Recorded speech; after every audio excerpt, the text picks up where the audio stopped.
Sound, camera, action.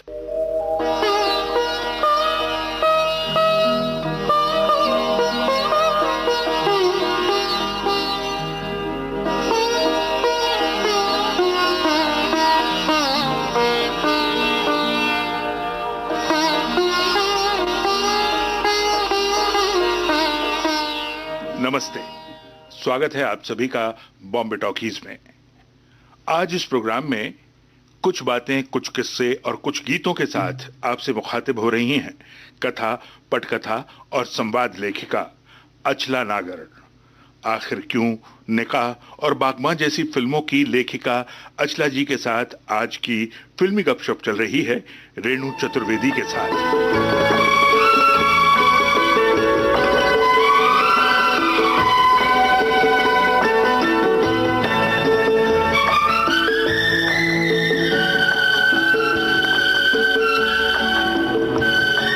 Bombay talkies में आपका स्वागत है। और बॉम्बे टॉकीज़ में जैसा कि हम बॉम्बे टॉकीज़ की बातें करते हैं, मुंबई यानी कि बॉम्बे की बातें करते हैं, उससे जुड़ी हुई हस्तियां और उनकी बातें करते हैं, तो आज हमारे साथ हैं डॉक्टर अचला नागर। फज़ा भी है जवां जवां, हवा भी है रवां रवां, सुना रहा है ये समा, सुनी दास्तां, फज़ा भी है जवां जवां।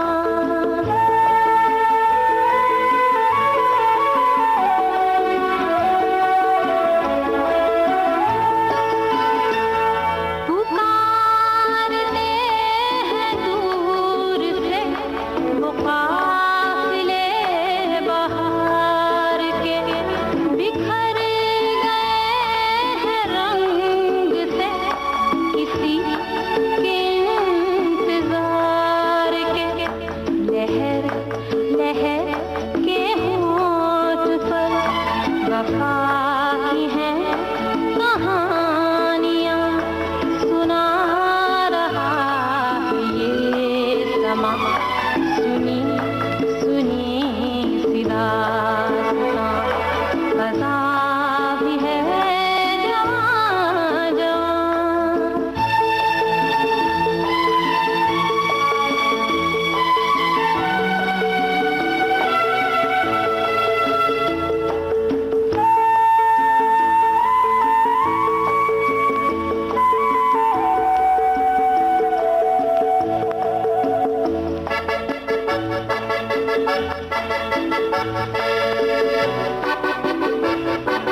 शुक्ला जी ने बहुत सारी कहानी, पटकथा, संवाद लिखा है। और आपको जानकारी के लिए बता दें, यानी कि सबसे ज़्यादा जो सफल फिल्म रही निकाह, बागबान, तो बागबान और निकाह और आखिर क्यों जैसी फिल्मों के साथ साथ और अनेक नाम हैं, ईश्वर, निगाहें, नगीना, मेरा पति सिर्फ मेरा है जैसी बहुत सारी फिल्में हैं आपकी झोली में। और बहुत सारे इनाम भी मिले हैं, सम्मान मिला है आपको। आपकी लेखनी का अंदाज ही अलग है। 1982 की जो फिल्म निकाह, उस पर हम चर्चा करेंगे, लेकिन डॉक्टर अचला नागा जी, सबसे पहले कार्यक्रम में आपका स्वागत है। नमस्कार रेणु जी, आपको भी और विविध भारती में इस समय जो मेरे श्रोता हैं उन सबको मेरा प्यार भरा नमस्कार। बड़ा जुड़ाव है माइक और रेडियो से, 5 वर्ष की उम्र से रहा है, तो मैं तो गदगद हो जाती हूँ। मुझे लगता है घर पहुँच गई मैं। क्या बात है जी। तो घर पहुंचने की जब आपने बात कही, तो हाँ। बॉम्बे आप किस उम्र में पहुंची? मेरा जन्म तो लखनऊ में हुआ भाई, नवाबों के शहर में। पिता मेरे बाबूजी पद्मभूषण अमृतलाल नागर, साहित्यकार, उनको परिचय देने की आवश्यकता नहीं। मेरा सौभाग्य है कि मेरा वहाँ लखनऊ में जन्म हुआ। ऐ शहरे लखनऊ तुझे मेरा सलाम है, ऐ शहरे लखनऊ तुझे मेरा सलाम है, तेरा ही नाम दूसरा जन्नत का नाम है, ऐ शहरे लखनऊ।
लेकिन पढ़ाई लिखाई और आगे परवरिश विवाह तक आगरा में रही मैं।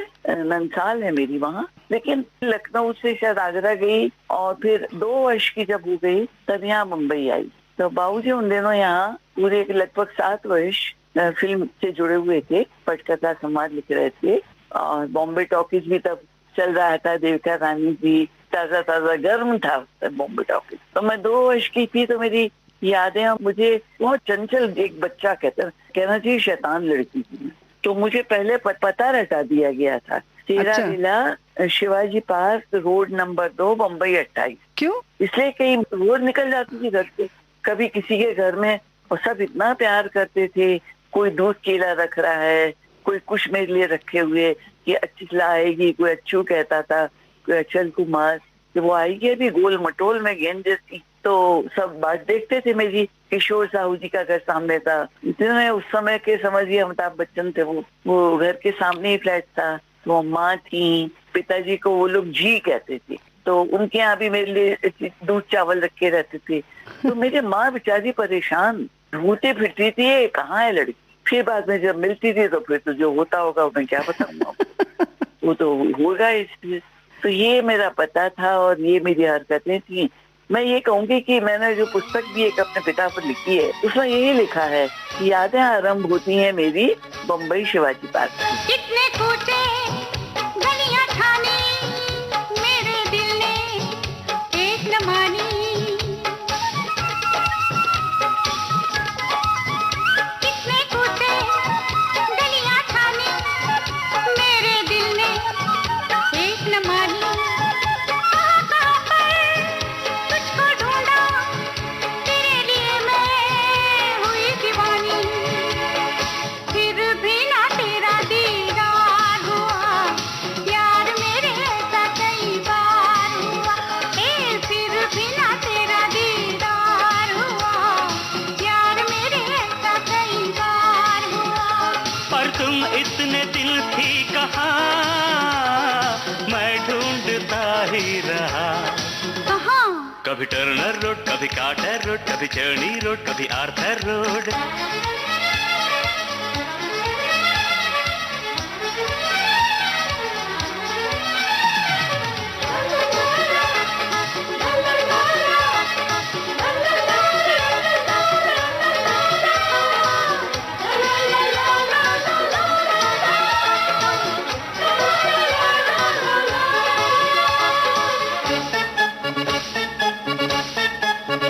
प्रेम पहेली ऐसी उलझी, जोर लगाया पर ना सुलझी। प्रेम पहेली ऐसी उलझी, जोर लगाया पर ना सुलझी। प्यार पे कोई जोर नहीं है, दिल में कोई और नहीं है। तेरे लिए दिल बेजार हुआ, यार मेरे ऐसा कई बार हुआ। तेरे लिए दिल बेजार हुआ, यार मेरे ऐसा कई बार हुआ। पर तुम इतने दिल थी कहाँ, मैं ढूंढता ही रहा। कहाँ कभी पेरी रोड, कभी पाली रोड, कभी मीरा रोड, घोड़बंदर रोड।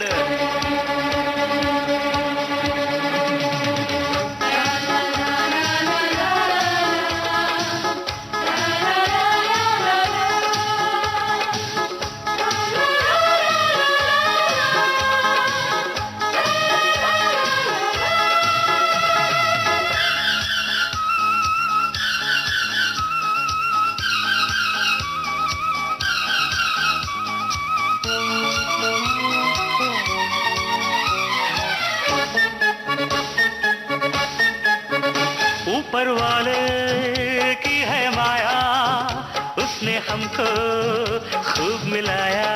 हाँ। ऊपर वाले की है माया, उसने हमको खूब मिलाया। भूले भटके आज मिले हैं, देखो कितने फूल खिले हैं। जाने दो जो अब तक यार हुआ, मिलते ही अब इकरार हुआ। जाने दो जो अब तक यार हुआ, मिलते ही अब इकरार हुआ। चलते हैं दोनों वहाँ, मत पूछो अब तुम कहाँ। पर कहाँ? लिंकिंग रोड, कभी warden road, Duncan road, Lamington road, cattle road, कभी पेडल रोड, चर्नी रोड, कभी अर्थर रोड, टर्नर रोड, कभी कार्टर रोड। ला ला ला ला ला ला ला। ला ला ला ला ला ला ला ला ला ला ला ला ला। बॉम्बे टॉकीज जैसा आपने कहा कि उस वक्त बिल्कुल। बहुत सक्रिय था, तो बिल्कुल सक्रिय था। और जैसे आपने किशोर साहू जी की बात कही, तो उससे जुड़ी हुई कुछ बातें आप बताएं। ये सब लोग तो मतलब हम उनके घर में या ये हमारे घर में, इनका तो खुद अपना घर था। लल्ली जयवंत जी भी बिल्कुल सामने एक घर में अपने पति के साथ रह रही थी उन दिनों, और वो ऐसा समय था कि मैं बच्ची थी हालांकि, लेकिन फिर भी मुझे याद है। आज के वक्त में आप किसी इतने बड़े हीरो से मिलने की बात एक बड़ी कवायद होती, लेकिन इतना सहज था आना जाना। एक लेखक का घर, एक कमरा था बाहर का और एक छोटा सा, तो वहीं एक गद्दा पड़ा हुआ था वो, लेकिन साहब उस गद्दे पर न सिर्फ फिल्म वाली वो विभूतियां कि मैं नाम लूं तो लोग कहेंगे वाह। जैसे आपके अनिल विश्वास जी, पंडित नरेंद्र शर्मा जी, चाचा जी मेरे, तो आपका विविध भारती हमारा खुल गए, प्रदीप चाचा जी, कवि प्रदीप मतलब, भारत रत्न MS सुब्बलक्ष्मी, और बताऊं ये रविन्द्रनाथ टैगोर जी के भतीजे और शर्मिला के दादाजी, उनका नाम अवनींद्रनाथ टैगोर, और बहुत बड़े चित्रकार थे। तो वो शर्मिला मुझसे छोटी थी 2.5-3 साल, तो उंगली पकड़ के लेके आते थे। ऐसे ऐसे लोग आए कि तब हमें थोड़ा पता था ये लोग कितने बड़े लोग, आगे चल के बन गए सब, अपने अपने क्षेत्र में उन लोगों ने काम किए। तो वो शिवाजी पार्क की ये यादें हैं वहाँ। आपको पता था कि नलिनी जयवंत जी अभिनेत्री हैं और किशोर साहू जी भी अभिनय करते हैं? धीरे धीरे पता लगा। वो उनको चाचा जी किसी बाबूजी से बड़े थे तो उनको ताऊ जी कहते थे किशोर जी को। नलिनी जी को इसको आती थी, घर आती रहती थी, तब तक नहीं पता था क्या है, सुंदर थी बहुत। एक दिन कोई जैपनीज वेशभूषा में वो आई अपने पति के साथ, तो मैं पहचान नहीं पाई, वो शर्मा के पीछे हटने लगी, तो फिर वो हंस पड़ी, तो उनके दांतों में झिरी थी, तो मैं पहचान गई। बाद में मैंने अपनी माँ को, हम बा कहते, गुजरात से है हमारा ताल्लुक है, मैंने कहा बा ऐसे क्यों आई है? बाबू जी ने उन्होंने समझाया कि बेटा ये अभिनेत्री हैं, अभिनय करती हैं ना, तो आज सीधे आ गई, स्टूडियो से आ गई, तो ये अभिनय शब्द ये आया, अभिनय आया, उसी के साथ साथ लेखन, तो बाबूजी तो लेखक थे, लेखन भी आया कि कैसे कहानियां लिखी जाती हैं, संवेदनाएं जागी। असला जी, यहाँ पर हम चाहते हैं कि अगर आप नलिनी जयवंत जी की फिल्म का कोई गाना जो आपकी पसंद का हो यहाँ सुन लिया जाए। पसंद तो मुझे देखिए काला पानी एक फिल्म में इन्होंने काम, देव साहब थे और 2 हीरोइनें थी, चला तो वही।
जो मैं होती राजा तुम मेरी दुल्हनिया, जो मैं होती राजा तुम मेरी दुल्हनिया, जो मैं होती राजा तुम मेरी दुल्हनिया, मटक रहती राजा तोरे बंगले पर, मटक रहती राजा तोरे बंगले पर नजर।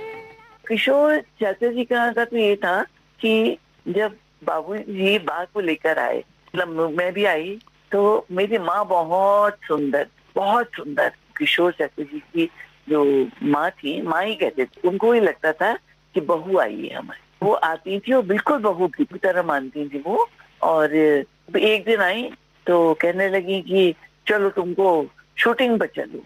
अच्छा, शूटिंग क्या था, ये शिवाजी पार्क से, मतलब हमारे लिए तो वॉकिंग डिस्टेंस ही रहा। अभी भी she sound studio, Ranjit studio, अभी भी है रंजीत स्टूडियो। बाबूजी के छोटे भाई, उनको भी लखनऊ से ले आए थे, वो कैमरामैन बन चुके थे। तो कभी वो उनके सिर चढ़ी, मतलब बाबूजी से तो कम घिरे रहते थे वो, चाचा जी और दो उनके कंधों पर घूमती रहती। तो कभी उनके साथ शूटिंग देखने पहुंच जाऊं। शूटिंग बड़े और से देखती थी मैं, कि कैसे साउंड, कैमरा, कट, लगता था ये क्या तमाशा है। तो माँ ने कहा कि चलो, तो उन्होंने कहा कि नहीं, ये मना करते हैं, मतलब बाबूजी ने मना किया। ये कहते हैं कि नहीं, तुम क्यों घबराती हो, वो वहाँ लिखते हैं तो क्या हुआ, मेरे साथ चलो, मैं लेके जाऊंगी, शूटिंग देखते हैं, क्यों नहीं। तो मुझे बाद में पता लगा, क्योंकि तब समझती नहीं थी मैं, मुझे याद है बस सफेद जॉर्जेट की और उसमें काली काली ब्लैक कलर की कलियां कुछ थी साड़ी में, डिजाइन की कटिंग से वो जुड़ी हुई थी, जैसे पुराने घरानों में लगती थी वैसी कलियां थी। मेरी माँ तो भैया उस समय थी 24 की थी, बाबूजी उनसे 2 साल बड़े। तो वहाँ स्टूडियो में भैया सबकी नजर उन पर ही, बाबूजी की नजर उन पर गई तो दूसरों की नजरों के साथ ही शायद उनको बुरा लगा होगा, लेकिन अब माँ थी वहां पर तो क्या कहते। मुझे मेरी माँ ने बाद में बहुत सालों बाद मेरे ऐसे चुनर नहीं अच्छा लगा, वो कहने लगी देखो सब तुम्हें देख रहे थे। तो मैंने कहा भाई माँ ले आई मुझे, मैं क्या करती। लेकिन कुछ माँ को मैं बताऊं, क्योंकि मैं बड़ी औरत हो के नाते और औरतों की बात कर रही हूँ, मेरी फिल्में भी औरतों से जुड़ी जाता है। तो मेरी माँ ने बताया कि मुझे कुछ ऐसी बात एक लगी कि मैं उसके बाद बिल्कुल साधारण कपड़ों पर आ गई, और मोस्टली वो वाइट और बड़े हल्के हल्के, मतलब वो जिस तरह से गई थी कि स्टूडियो जा रही हूँ मैं, माँ ने कहा ये पहन लो वो पहन लो, सब देख रहे थे उनको, तो उन्होंने वो अपना कम कर दिया, एकदम आकर्षण का केंद्र बन गई, यानी कि सब लोग उनकी खूबसूरती को देखने लगे। बहुत खूबसूरत, तो बिल्कुल हीरोइन तो पानी मांग रही है उनके आगे। तो इस तरह से किशोर दादाजी के यहाँ का तो ये था। बहुत फिल्में लिखी बाबूजी ने, उनकी कम से कम नाम तो याद नहीं है, एक सिंदूर याद है, राजा का नाम याद है, लेकिन 4-5 फिल्में लिखी बाबूजी।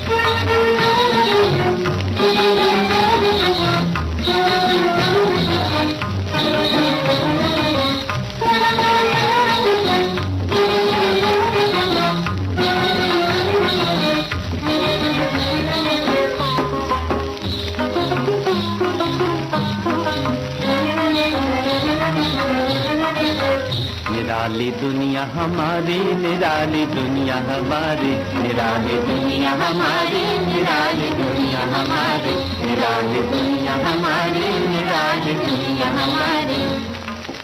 यहाँ महलों की तरह दर्द भरे गीत नहीं, यहाँ महलों की तरह दर्द भरे गीत नहीं, यहाँ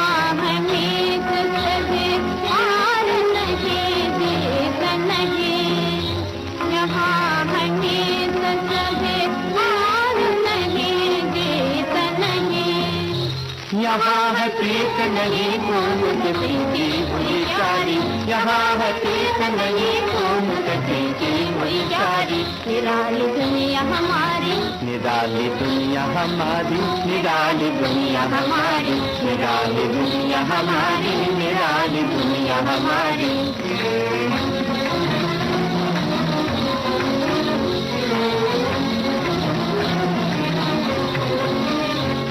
खुद भी लिखते थे, नागपुर से आए हुए थे वो किशोर साहू जी। हाँ, किशोर जी खुद भी लिखते थे, और ऐसा लगता था कि बिल्कुल एक ही घर है। तो एक बार वहाँ क्या हुआ कि वो पता नहीं, शायद लोग नॉनवेज भी खाते थे, मिलत जाने क्या क्या चीजें रखी रहती थी हर घर में, पड़ोस के सब घरों में। वहाँ फिर जब बा ने कहा खा ली, नहीं मेरा पेट भरा है, पेट भरा है। अच्छा आज क्या खाया? तो मैंने बता दिया, कोई नॉन वेज था। अच्छा। इतनी पिटाई हुई मेरी कस के, क्योंकि वो खा लिया तो खा लिया, हमें क्या पता क्या है। तो इस तरह होता था। तो बड़े बलराज साहनी जी आते थे, सभी कायल है उनके अभिनय के। जी हाँ। वो पहली फिल्म में वो बाबूजी से इससे प्रभावित उन्होंने खुद लिखा है, एक कहानी की एक पुस्तक बाबूजी को समर्पित की है। उसमें अच्छा। उन्होंने लिखा है कि मैं अभिनय तो कर रहा था, जी। लेकिन पहली बार बतौर लेखक किसी ने मुझे उसके फ्लो को कैसे बोला जाता है, शब्दों पर कैसे जोर बताया, वो अमृतलाल लाल ने बताया। तो ये उन्होंने एडमिट किया इस बात को। तो बलराज साहनी जी तो मतलब साहित्य से भी जुड़े हुए थे, अंग्रेजी में भी लिखते थे, हिंदी में भी लिखते थे, जी। कहानियां लिखते थे, इतनी सरलता थी उनमें। मतलब उनको तो मैंने बाद में, जब मेरे भाइयों के यज्ञोपवीत मतलब चाचा जी के बच्चों के मुंबई में किए थे, तो वो गलती से एक दिन बाद आए। घर में जो कुछ होगा सब बेचूंगा, जमीन तो बचानी ही पड़ेगी। अरे ये क्या करते हो? सारे बर्तन क्यों घसीट रहे हो? जमींदार की सेवा कर रहा हूँ।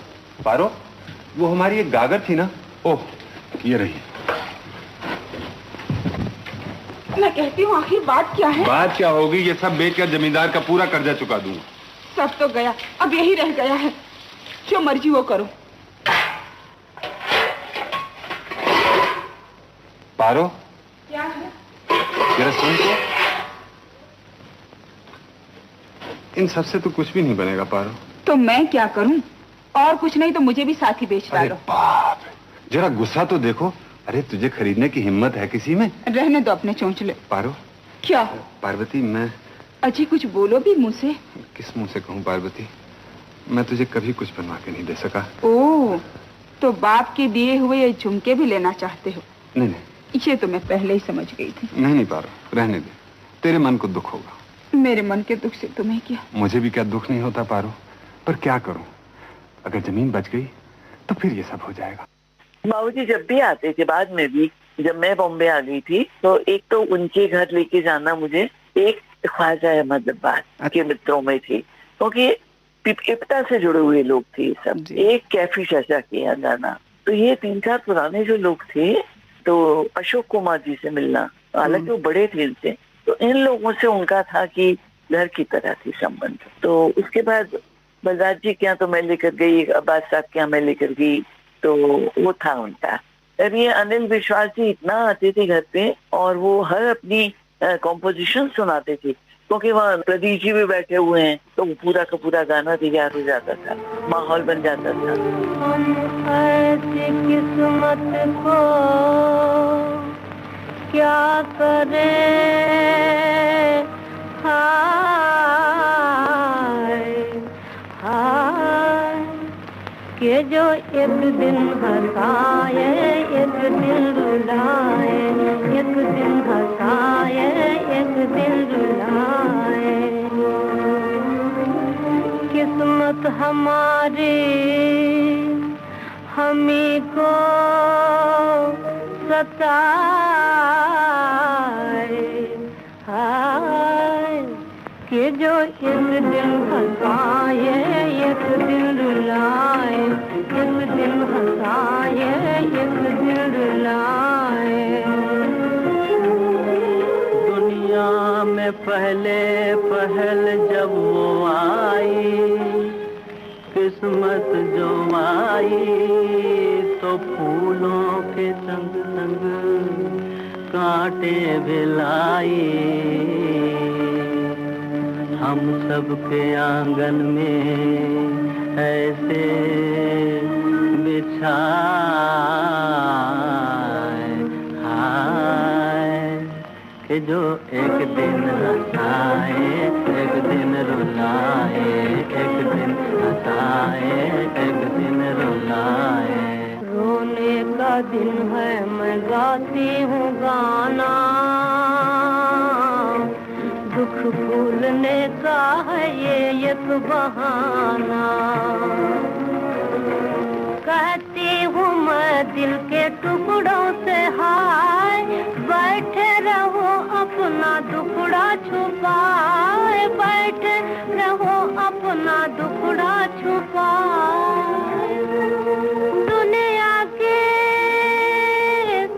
रेत पे कसी है हाय, कि जो एक दिन हंसाए एक दिल रुलाए, एक दिन हंसाए एक दिल रुलाए।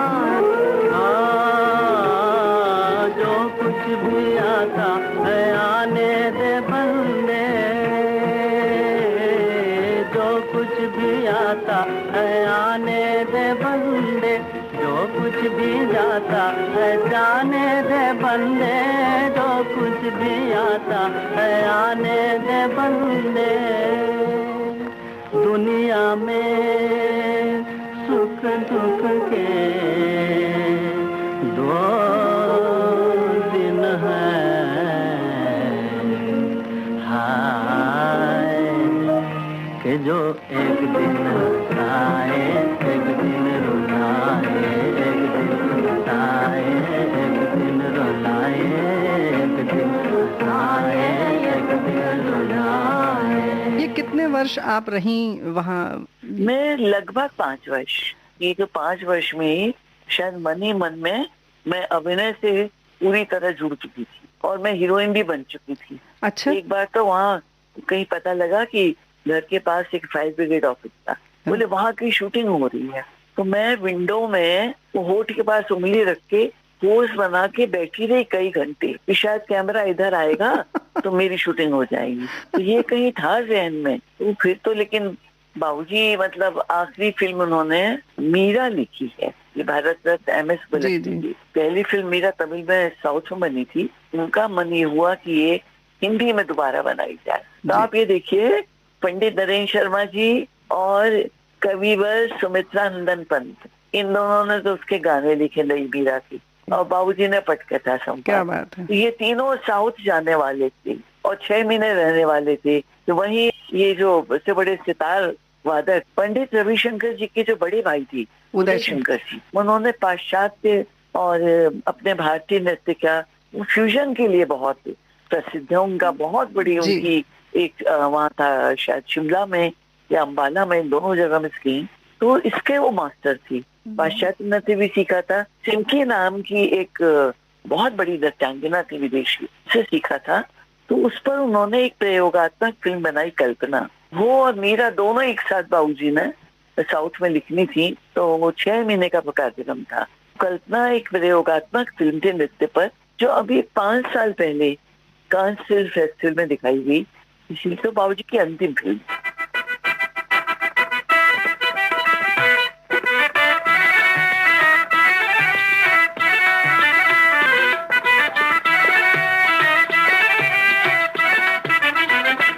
प्यारा प्यारा है समा, सैया जाते हो कहाँ?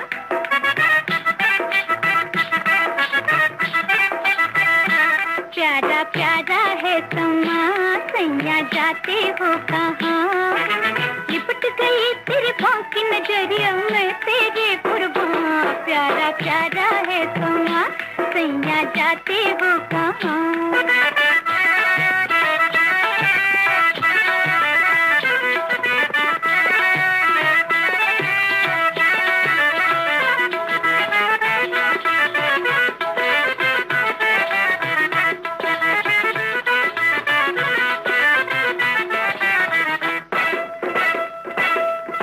मुखड़े पे हल्की हल्की लाली गुलाब की, अखियों से झांकती है मस्ती शराब की। मुखड़े पे हल्की हल्की लाली गुलाब की, अखियों से झांकती है मस्ती शराब की।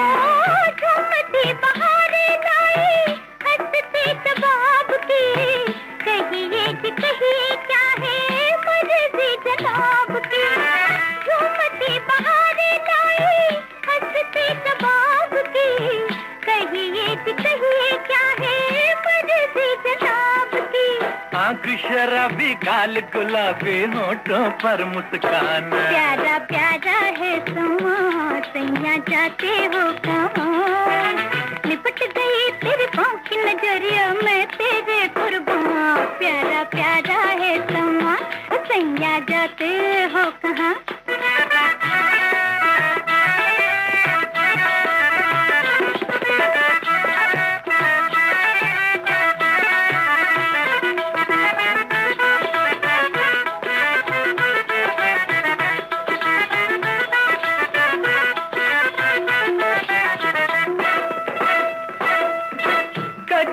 मोहब्बत वाला अखियों में डाल के आई हो कहाँ से लेके नखरे कमाल के।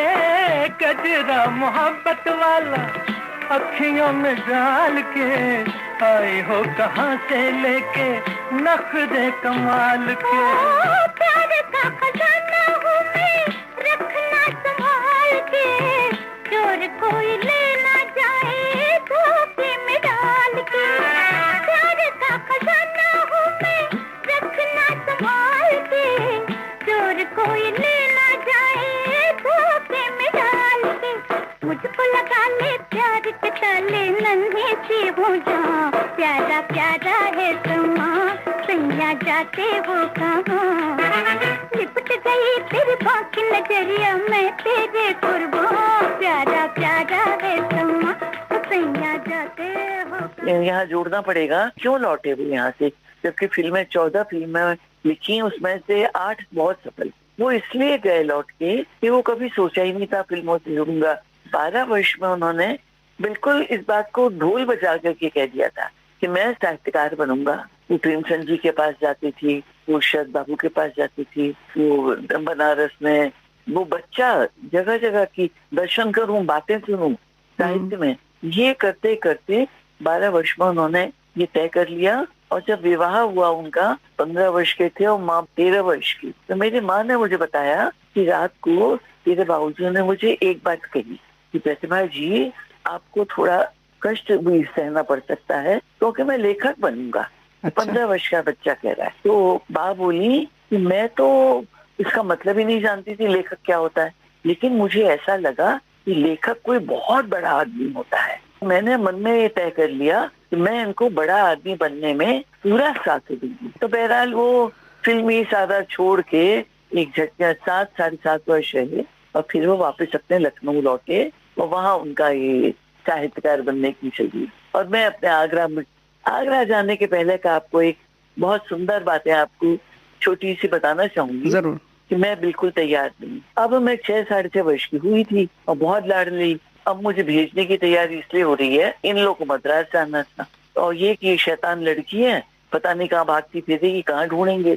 और मुझसे कहा कि बेटा तुम आगरा, तुम्हारे भाई भी रहते हैं, तुम माता जी के पास चली जाओ। मैं नहीं जाऊंगी, बिल्कुल तैयार नहीं। फिर एक कैसी कौड़ी तो बाद में पता लगी, उन्होंने क्या किया, एक कोई चित्र दिखाया मुझे किसी पत्रिका में और कहा कि ठीक है हम सोच रहे हैं तुझे ले चलते हैं, लेकिन बेटा तू वहाँ ऐसी हो जाएगी।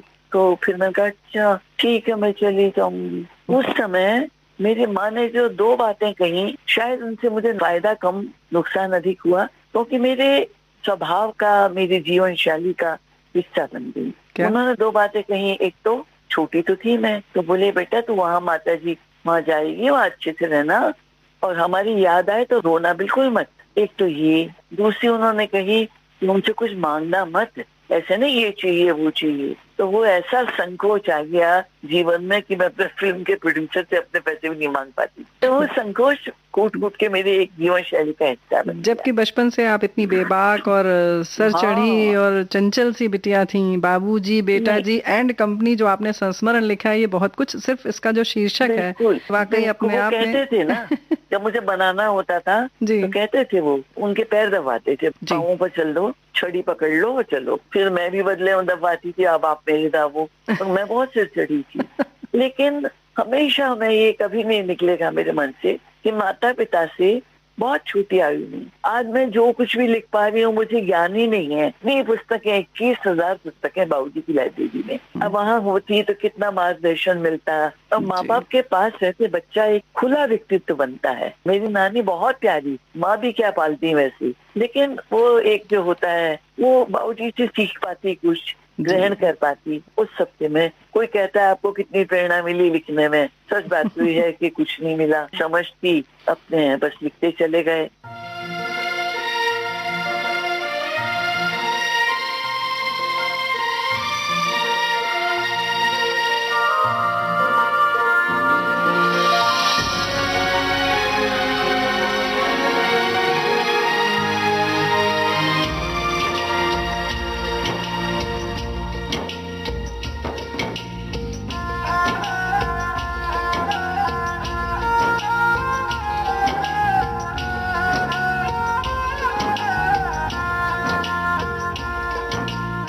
बाग को जन्म देने वाला बागबान, परिवार को जन्म देने वाला पिता, दोनों ही अपने खून पसीने से अपने पौधों को सींचते हैं। ना सिर्फ अपने पेड़ से, उसके साए से भी प्यार करते हैं, क्योंकि उसे उम्मीद है एक रोज जब वो जिंदगी से थक जाएगा, यही साया उसके काम आएगा।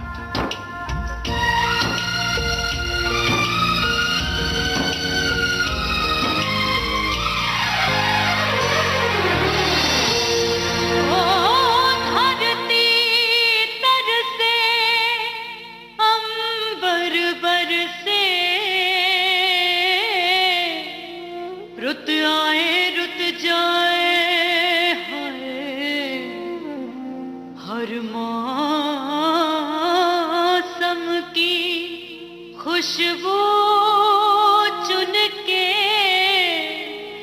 बागवां बाग सजाए, बागों के हर फूल को अपना समझे बागवां, बागों के हर फूल को अपना समझे बागवां, हर घड़ी करे रखवाली, पत्ती पत्ती डाली डाली सींचे बागवां, बागों के हर फूल को अपना समझे बागवां, बागों के हर फूल को अपना समझे बागवां, हर घड़ी करे रखवाली, पत्ती पत्ती डाली डाली सींचे बागवां, बागवां रब है बागवां, बागवां रब है बागवां, बागवां रब है बागवां, बागवां रब है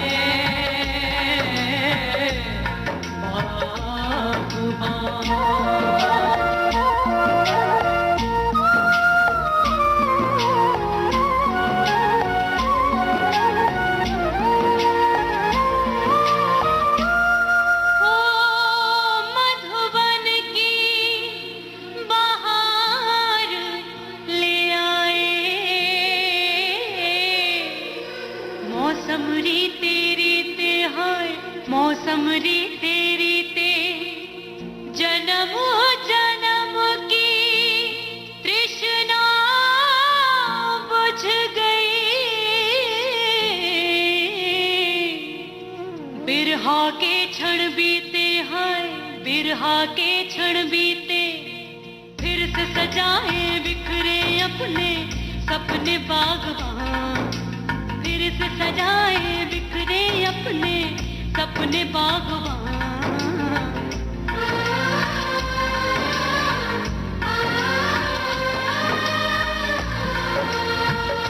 बागवां रब है बागवां, बागवां रब है बागवां, बागवां रब है बागवां, बागवां रब है बागवां।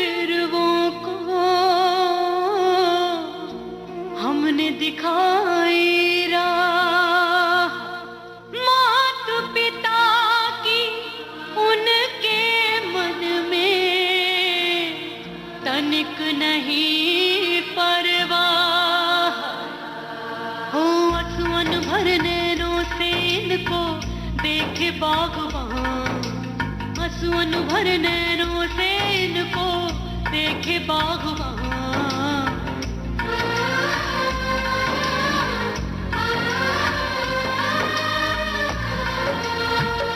बागबान रब है बागबान, बागबान रब है बागबान, बागबान रब है बागबान, बागबान रब है बागबान।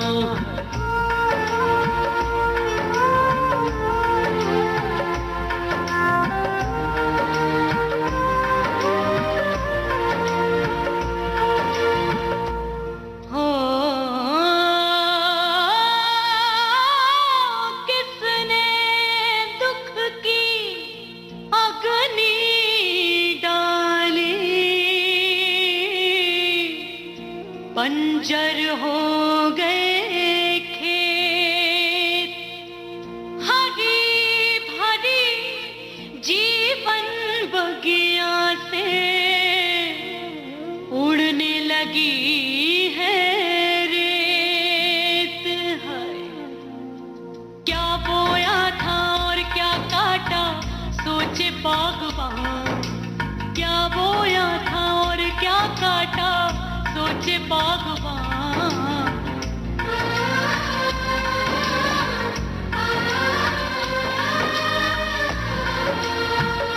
बागबान रब है बागबान, बागबान रब है बागबान, बागबान रब है बागबान, बागबान रब है बागबान।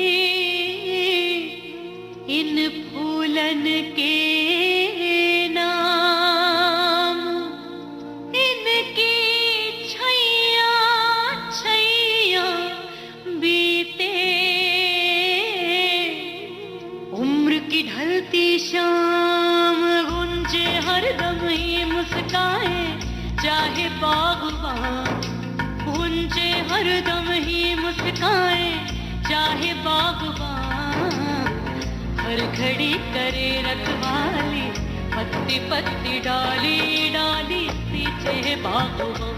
बागबान रब है बागबान, बागबान रब है बागबान, बागबान रब है रब है रब है रब है रब है बागबान।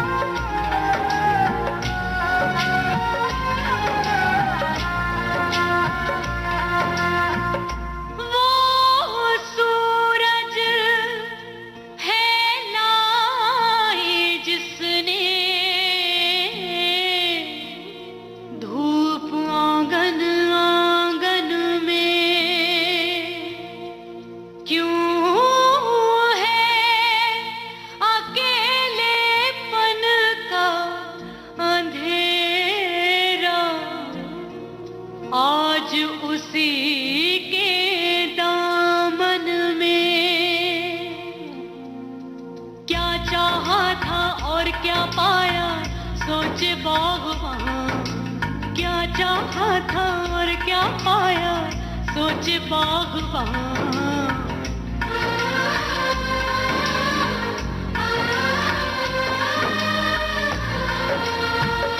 बागबान रब है बागबान, बागबान रब है बागबान,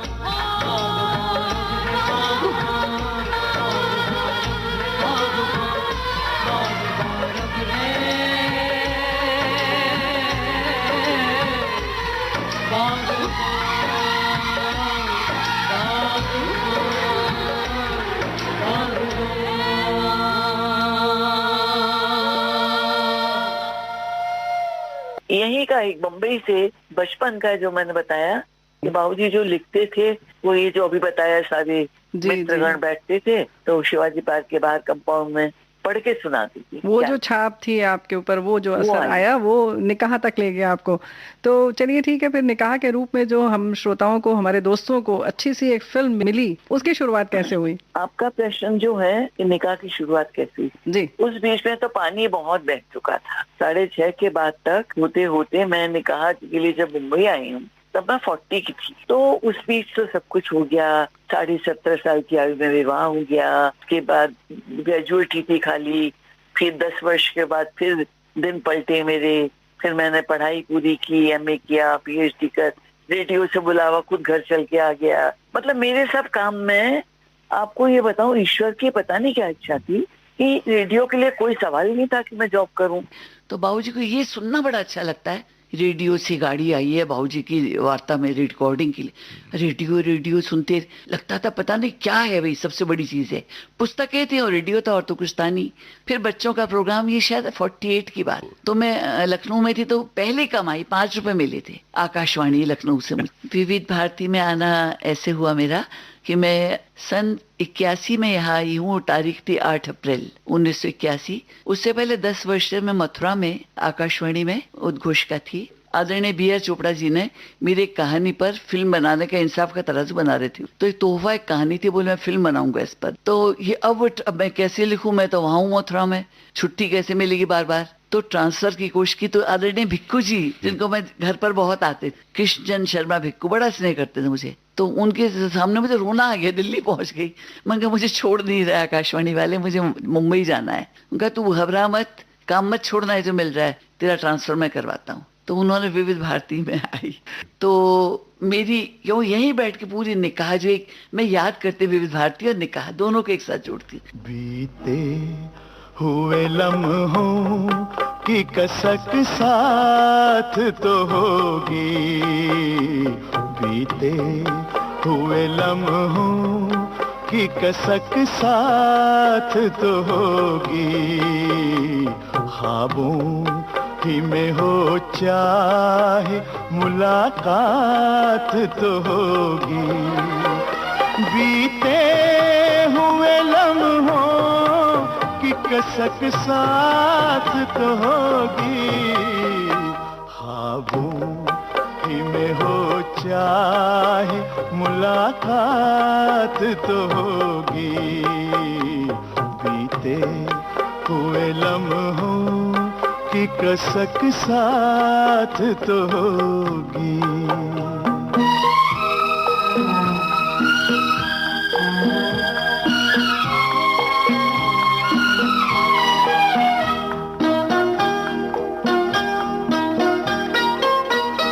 ये प्यार में डूबी हुई रंगीन फज़ाएं,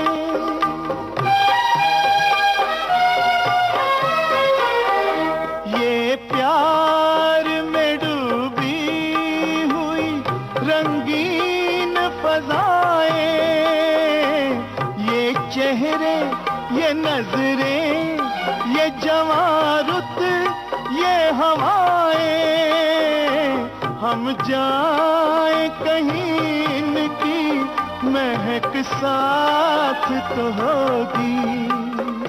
हम जाए कहीं इनकी महक साथ तो होगी।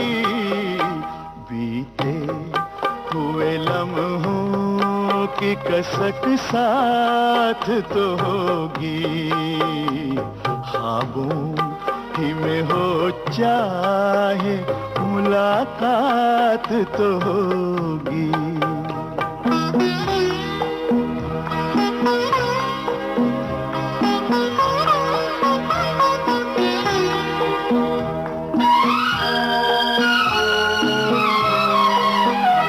फूलों की तरह दिल में बसाए हुए रखना,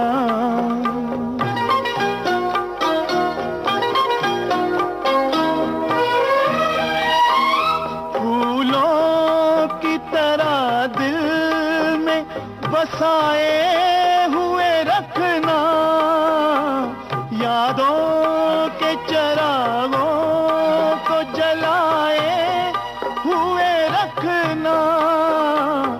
लंबा है सफर इसमें कहीं रात तो होगी, लंबा है सफर इसमें कहीं रात तो होगी।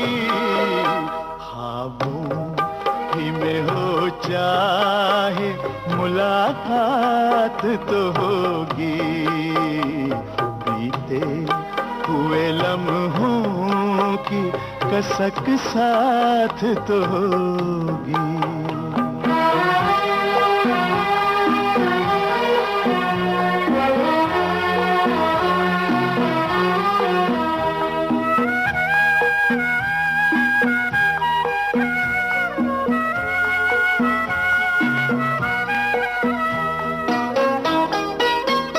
ये साथ गुजारे हुए लम्हात की दौलत,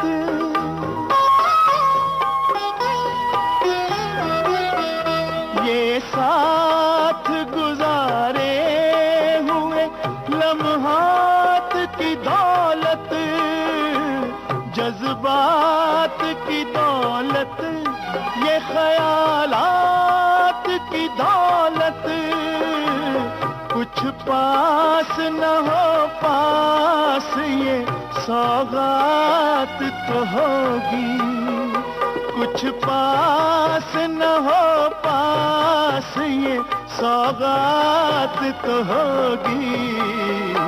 बीते हुए लम्हों की कसक साथ तो होगी, ख्वाबों ही में हो चाहे मुलाकात तो होगी, बीते हुए लम्हों की कसक साथ तो होगी, बीते हुए लम्हों की कसक साथ तो होगी।